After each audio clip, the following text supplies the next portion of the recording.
Bienvenue à cette capsule pédagogique sur la création d'une résolution de problème à partir d'un problème d'application contextualisé. Mais d'abord, réfléchissons aux qualités d'une bonne résolution de problème. Une résolution de problème de qualité contient au moins deux étapes de raisonnement.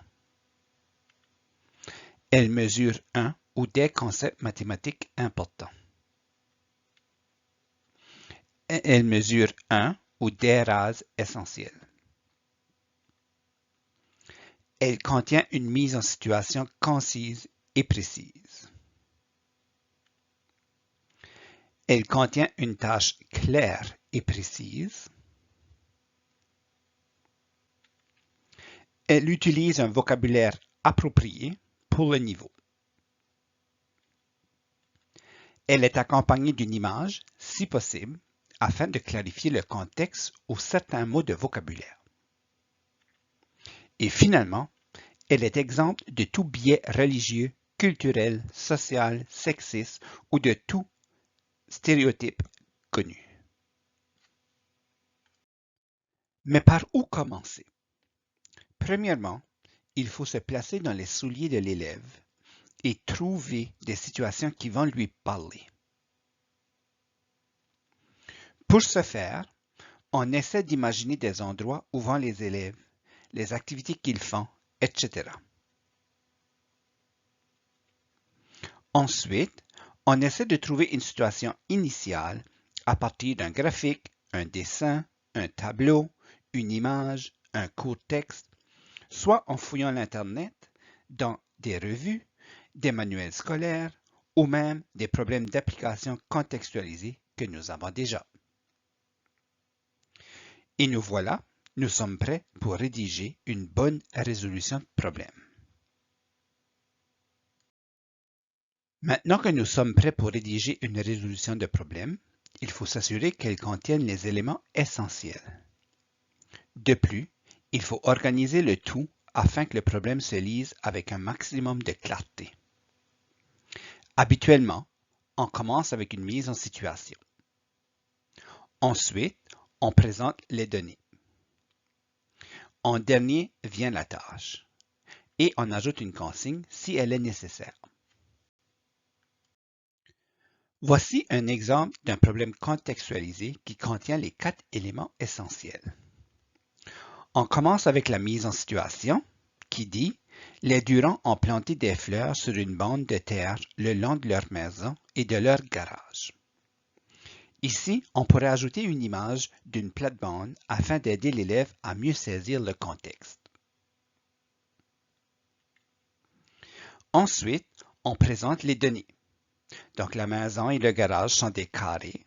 L'aire de la maison est de 100 mètres carrés et celle du garage est de 25 mètres carrés. Et finalement, on présente la tâche et la consigne. Donc, la tâche, quelle est la longueur de la bande de fleurs? Et on ajoute une directive qui dit « Montre bien toutes les étapes de ton travail ». Il est relativement facile de trouver des problèmes de maths contextualisés, mais ils ne sont pas tous des résolutions de problèmes. Quand vient le temps de rédiger une résolution de problème, il n'est pas nécessaire de commencer avec une page blanche. On peut s'inspirer de ces problèmes pour créer une résolution de problème au niveau de nos élèves. Regardons l'exemple suivant ensemble. Voici la situation. Pour mener à terme le projet de fin d'année, Simon, Jade, Laurie et Joël ont travaillé de nombreuses heures. Simon a consacré 4h30 de son temps à ce travail. Laurie a travaillé le double de temps de Simon.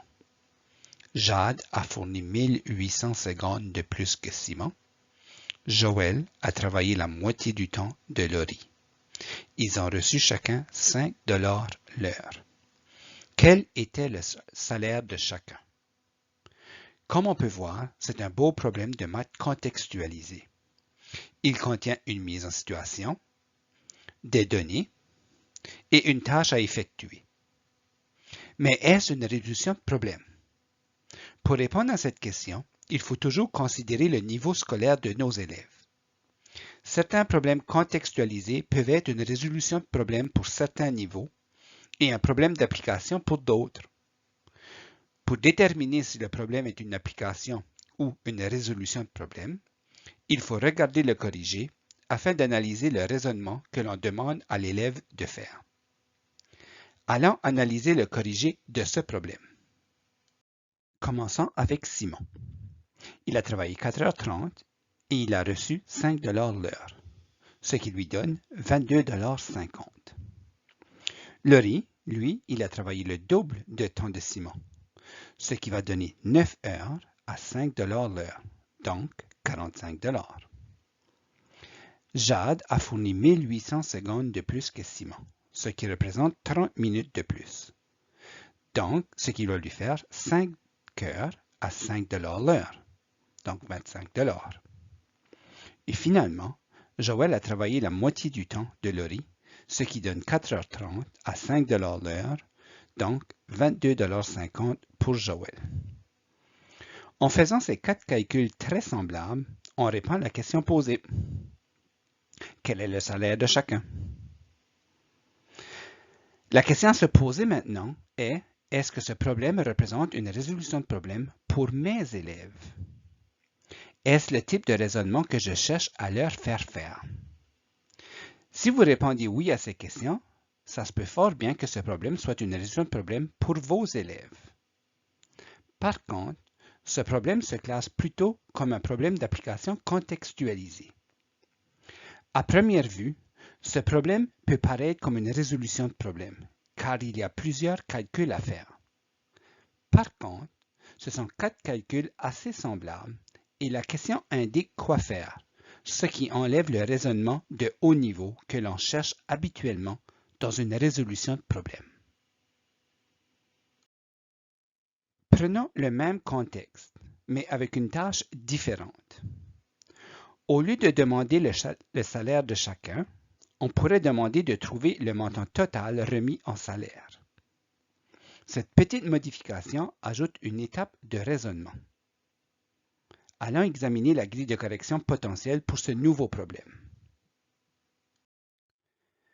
Dans cette grille de correction, on remarque que la première étape du raisonnement que l'on demande à l'élève de faire est de trouver le salaire de chacun, ce qui n'est pas dit dans ce nouveau problème. Ensuite, l'élève doit faire la somme de tous les salaires. Ce problème se classe maintenant comme une résolution de problème puisqu'il y a 2 étapes de raisonnement. Parfois, il suffit tout simplement de changer la tâche pour qu'un contexte devienne une résolution de problème. On peut encore se poser la question, est-ce que le niveau de raisonnement est adéquat pour le niveau de mes élèves? Sinon, on peut apporter d'autres modifications à ce même problème pour augmenter le niveau de raisonnement recherché. Allons voir une autre modification possible. Reprenons l'exemple précédent où la tâche consistait à trouver le total d'argent émis en salaire.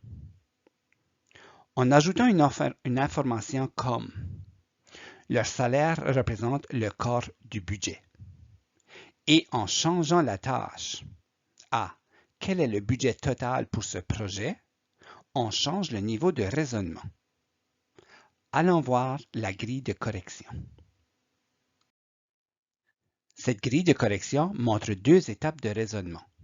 L'élève cherche le montant total remis en salaire et l'élève cherche le budget total. Cette grille aurait pu facilement avoir 3 étapes de raisonnement. La première étape aurait pu être divisée en 2 étapes de raisonnement. Donc, l'élève cherche le salaire de chacun et ensuite, il cherche le salaire total. En analysant cette grille de correction, on remarque que le niveau de complexité a drôlement augmenté.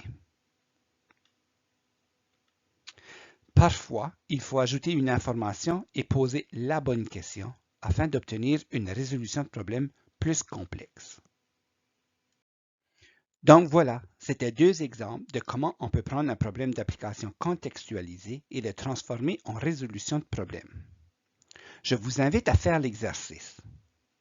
Prenez un problème contextualisé et transformez-le pour qu'il devienne une résolution de problème. Ou si c'est déjà une résolution de problème, modifiez-le pour qu'il devienne une résolution de problème plus complexe ou, si vous voulez, moins complexe. Si vous avez des questions ou vous désirez avoir plus d'accompagnement à ce sujet, je vous invite de communiquer avec l'agent pédagogique du district de votre niveau. Ceci termine cette capsule pédagogique. À bientôt!